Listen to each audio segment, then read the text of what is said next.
जो शास्त्री क्लास वाले हैं, ऐसा है कि हमारे पास फर्स्ट ईयर में 125 की तादाद का एक सेक्शन है, उसका एक पीरियड नहीं हो रहा था, एक सब्जेक्ट का बिल्कुल ही टीचर ही नहीं था हमारे पास। तो फिर उसका कुदरती तौर पे वो मुमताज़ाबाद कॉलेज के उर्दू के प्रोफेसर हैं, हमारे कुलीग हैं शकील साहब, वो चले गए ट्रेनिंग में। तो अब उनकी जगह 2 हफ्ते के लिए हमारे कॉलेज से उर्दू का बंदा वहां जाएगा और उनका बंदा हमारा 14 दिनों में ये कोर्स कवर कर लेगा, जो 125 बच्चों का पीरियड मिस हो रहा था मुसलसल। तो ये थोड़ी सी अरेंजमेंट हुई है। तो 1 हफ्ते के लिए शाह साहब की क्लास वाले इधर ही आ जाया करेंगे, पीरियड वगैरह इधर ही आपने पढ़ना है। हफ्ते बाद शाह साहब आ जाएंगे, फिर मैं चला जाऊंगा, फिर मेरी वाली क्लास जो है उनके पास आ जाएगी या नदीम साहब सत्रह साहब के पास। ये अरेंजमेंट आपने किया है ताकि हमारी फर्स्ट ईयर का नुकसान न हो। 125 का एक ही सेक्शन है और वो पलाटों में होते हैं क्या, वो फिर गलत होता है, चिल्ड्रन के लिए भी अच्छा नहीं है और उनके अपना नुकसान भी हो रहा है। बाकी आपका टीचर आ जाएगा वापस, टेंशन नहीं लेना। हाँ भैया, गजलियात का हिस्सा है, सफा नंबर 120 निकाल लें।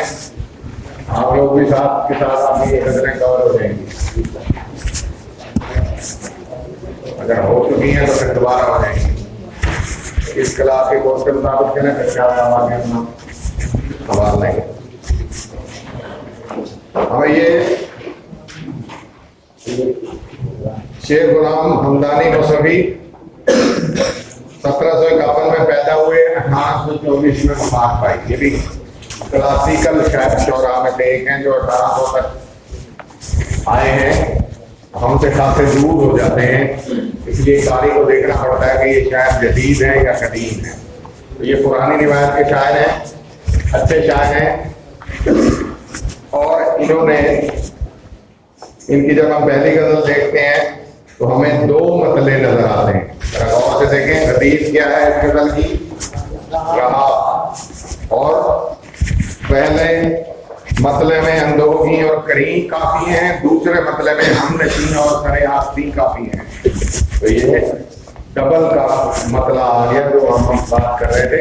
शायर की मर्जी होती है, 2 मतले लाए, 3 मतले लाए या 1 मतला लाए, ज्यादातर 1 होता है लेकिन ज्यादा लाए जा सकते हैं। तो ये उसकी मिसाल आ गई। अब इसकी शायरी में भी थोड़ी सी क्लासिकी शायरी को अगर हम उसका मुताला कर चुके हैं, मीर दर्द को, मीर तकदीर वगैरह को हम जानते हैं, तो फिर इसकी शायरी की तकरीबन वैसे ही मिलती होती। दुनिया में जब तक कि मैं अंदोही रहा, गम दिल से और दिल से मेरे गम करी रहा। पहले तो मानी देख ले, अंदोही दुखी, परेशान, गमज़दा, मगमूम, दुख में मुब्तला, परेशानी में मुब्तला। करीब रहा, करीब रहा, नजदीक रहा, आस पास रहा, इर्द गिर्द रहा, साथ रहा। अब मानी क्या निकले पहले मिसरे के, जब तक मैं दुनिया में दुखी और परेशान रहा तब तक गम मेरे दिल के करीब आ गया और दिल गम के करीब चला गया। एक ही बात है, 2 मानों में की है। इसी से रफाकत का मजा तभी है जब आग दोनों तरफ लगी हुई है। तो ये बात उसने मद्देनजर रखते हुए इसको दिल पे कन्वर्ट कर दिया। वैसे महबूब पे होती है, लेकिन वो दिल और गम का साथ यहाँ कर रहा है, महबूब की जगह गम आ गया। तो अब इसको ध्यान में लाएं कि दोनों तरफ आग बराबर लगी हुई है। गम कह रहा है कि इसी पे पहुंच बरस इस पे, और दिल कह रहा है कि कोई और थोड़ा और आए, ज्यादा आए। यानी दुनिया में उसको दुख ही दुख मिले, इतने दुख मिले कि वो आदी हो गया। अब जब वो आदी हो गया तो फिर दुख भी उसके आदी हो गए। बदकिस्मती भी जारी रही, लेकिन इसने भी शिकवा नहीं किया, इसने उसको पसंद कर दिया। दर्द का हाथ से गुजरना है, दवा हो जाना, खालक ने कहा। जब दर्द हद से ज्यादा गुजर जाता है फिर आदमी को आदत पड़ जाती है। तो ये परेशानियां और मुश्किलें जो हैं जिंदगी में, अंदोहीन जब आदमी रहता है तो उसमें गम से घबराने की बजाय गम से ही दिल लगा लेना चाहिए कि वो उसको पसंद आ गए गम, उसको भी मजा आने लगा उस दर्द में जो कि जिंदगी से उसे मिलता है। वो महबूब के इसका दर्द है या दुनिया के रोजगार का, हमें रोजगार का दर्द है, कोई भी दर्द है उसको उसमें लुत्फ आ गया। अब दिल गम को ढूंढ रहा है और गम दिल को ढूंढ रहा है, दोनों तरफ से। हालांकि आम लफ्जों में अगर इसको देखा जाए मानी को, बड़ी मुश्किल बात है। यानी गम ही आपको ढूंढे जा रहा है, खुशी नहीं मिल रही।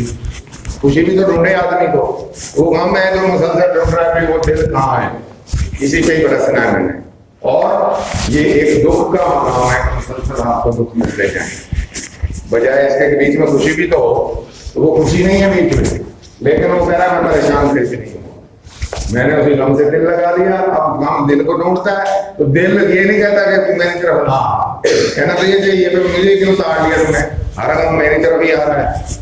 तो बजाय उसके दिल क्या कह रहा है, और ज्यादा इसके करीब होना चाहिए।